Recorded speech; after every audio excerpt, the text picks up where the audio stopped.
Have you ever wondered why OSHA exists? Well, in this video, I'm going to be talking about why you don't need OSHA. Yeah, you heard me right. I'm going to talk about why you don't need OSHA. But we're also going to talk about why some companies do need OSHA and why OSHA exists from a compliance standpoint. So before we jump into the video, there are two sides to OSHA. There is the consultation side, which is the side to help you out, provides training, provides resources, collects data, statistics, lots of good stuff there. And then there's the compliance side of OSHA. And the compliance side usually deals with carrying around a big ruler and smacking you on the hand when you're doing something wrong. So what I'm arguing for in this video is if you're watching this video, you probably don't need that ruler to slap you on the hand. But some companies do. And that's why it exists. So let's check it out in this episode.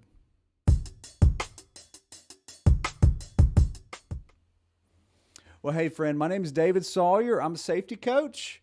If you're not familiar with me, I want to make sure you get a free OSHA audit checklist. So take the next minute, go to my website, helpwithosha.com, and you can download a free checklist that will help you prepare your company for an unexpected OSHA visit. OSHA can be stressful, but it doesn't have to be. If you have a checklist that you can work down and you can understand exactly what you need to do to prepare your company for an OSHA visit. Now, in this episode, I'm going to talk about why you don't need OSHA. And you probably know this already if you're watching this. OSHA is the low bar. Let me explain that. OSHA is the low bar. You should be OSHA compliant at a minimum. Your company standards should be higher than OSHA standards. Your company standards should be higher than what the government requires.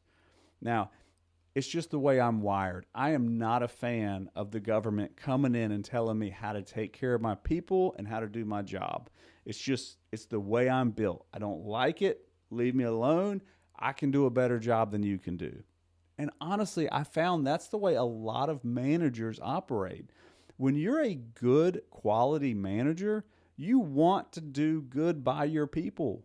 You want to take care of your people. You want the best for your people. And I can tell you as a consultant, when I go in and I help companies, my favorite clients don't need OSHA because they're going to do it good anyway. They're going to take care of their people anyway. They don't need the government to come in and tell them how. They don't care about that. In fact, a lot of them are kind of wired the way I am, where they kind of, just leave me alone. Let me handle this. This is my business. I will handle my business. And I'll take care of my people, and my people will be begging to work for me because I'm taking care of them so good. Right? So that's why you don't need it. Now, unfortunately, the reason they exist is because some companies don't act like that. Some companies don't really care, and they do a bare minimum when it comes to keeping their people safe. Now, to illustrate this point, I want to tell you a short story. I'm going to try to make it short because I could extend this out a long way. But this is kind of the tale of two companies, okay? And this is a true story. I'm going to change the name and the industries to kind of mix it up a little bit because I feel like it would be wrong if I were to spread out exactly who I'm talking about. But I do a lot of mock OSHA inspections. Now, a mock OSHA inspection is, back up. A mock OSHA inspection is when I go into a company as if I'm an OSHA compliance officer and I give them a wall-to-wall audit. I look at their programs, I look at their records, I look at their training, I look at their accidents they've had, and I do a physical walkthrough of the facility, talking to people, looking at problems, assessing the environment, and looking for safety and compliance issues. So during a mock OSHA audit, I really get to see all sides of a company. Now, I always find something. And I tell the best companies, look, I'm going to find something because my glasses that I'm wearing, I'm looking through the lens of safety. And most of the time, companies are looking through the lens of production and efficiency. So they don't always see the safety items that I see. I always find something. Sometimes it's a little bit, sometimes it's a lot. Well, I got flown out to another city. The company said, hey, we want a mock OSHA inspection. We want to fly you in. We're going to spend 2 full days going through our facility. And when I got there, they treated me first class. It was a first class reception. We had a great time. And I say a great time, as much of a great time as you can have walking around looking for problems, because I was looking for safety problems before someone got hurt. We did a full wall-to-wall inspection. I got my notes, and let's just say I found 100 items, right?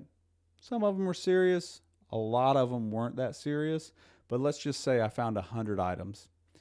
Literally 2 weeks later, I did another safety inspection. This time I did it for a company where the inspection was being comped, meaning they didn't have to pay for it. It was an inspection that was being provided by the state because the state wanted to get the company to come into the state.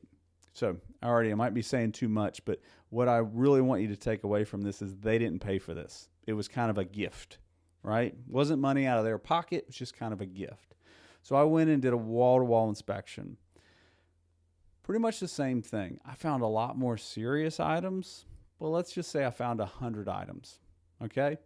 So I found 100 items for one company. I found 100 items for the other company. And just for clarification purposes, I'm going to call the company that I had to fly out to the distant company, and I'm going to call the company that I didn't have to fly out to the nearby company. Make sense? So for each of the companies, I did a wall-to-wall audit. I gave them a written report, right? A safety inspection report, a mock OSHA audit report, itemizing things that needed to be corrected, along with recommendations for how to correct them. And then we scheduled a follow-up online conference call, like a Teams call, over the computer to be done in about 3 weeks. Okay? So I did both of those audits within a month of each other. The first one that I came up with was the one that was the distant company. I forget what I called that one, but the distant company, the one that was farther away. And for that company, I got online. We went through it. They were extremely professional. We had probably about 15 people on the Teams call, and we went through the audit report line by line, which, to be honest, I wasn't really expecting, but it was obvious that's the way they wanted to handle it. They wanted me to go through every single item on the list. And when we got to the item, they had either fixed it or was in progress. And I would say out of the 100 items, 80 of them had been fixed. And there was probably 15 of them that were scheduled to be fixed, like we were waiting on items. And then there was about 5 of them we had to have a conversation about how to fix them. Okay? Now, a couple weeks after that, I had the meeting with the leadership group for the company that was a nearby company. And again, this is a company that didn't pay for the audit out of pocket. It was kind of a benefit to them being here. They had more serious items, but we're going to stick with the same round number of 100. And when I sat down, they had fixed absolutely nothing. Not one thing had been corrected. I'll be honest, I was not happy. I was not happy at all. And I let them know I was not happy. And that's one of the benefits of being a consultant because I don't work for you. I work with you. And I'm there to help. And I'm there to make sure you take care of your people. And when I found out they had not done a single thing, I was just like, this is a waste of my time. Now, I got paid and they got the service, but it was an utter waste of my time because they didn't care what I had to say, because they thought that they knew everything. And it didn't matter what the consultant said. That, my friend, is why OSHA exists. For companies like that. Because unfortunately, they're too smart to actually know what's good for them. And the sad thing is, oftentimes it takes a serious injury to happen before OSHA goes in. Hopefully, OSHA will go in before that, and there'll be a leadership change at the company. Because honestly, after talking with the leadership, I was not impressed, and I don't think they care about their employees. Now, I know that's bold to say, but I spent multiple days with them, and I found out you don't have very much longevity ahead of you. You're not looking into the future. You are very short-term thinking. And that's a difference between a great company that treats their employees the way they should and a company that's not great, a company with sorry leadership. So in this episode, we've talked about how you don't really need OSHA from a compliance standpoint, because you should be doing that anyway. You should be doing the company-specific items that are above the OSHA requirements. Unfortunately, for you and me, a few bad apples spoil the whole bunch. I've been doing safety now for over 15 years. I've gone into dozens, if not hundreds, of companies I've never been in before, and I can count on one hand the times I've had an experience like I just described. Unfortunately, a few bad apples spoil the bunch. And so you have a compliance side of OSHA to go in there, take their big ruler, and whack these companies on the hand to try to get them to treat their good people, or to try to treat their people the right way. And honestly, what I've found is usually the good workers, they don't stay at a company like that. They go to a company that cares. So if you're a safety manager watching this and you want employee morale to go up, take care of your people. Again, I'm preaching to the choir. You're already doing it. You're watching this video. But it's so incredibly important. Look after your people. Until we talk again, do everything you can to keep the people you work with safe, because no one should get hurt at work.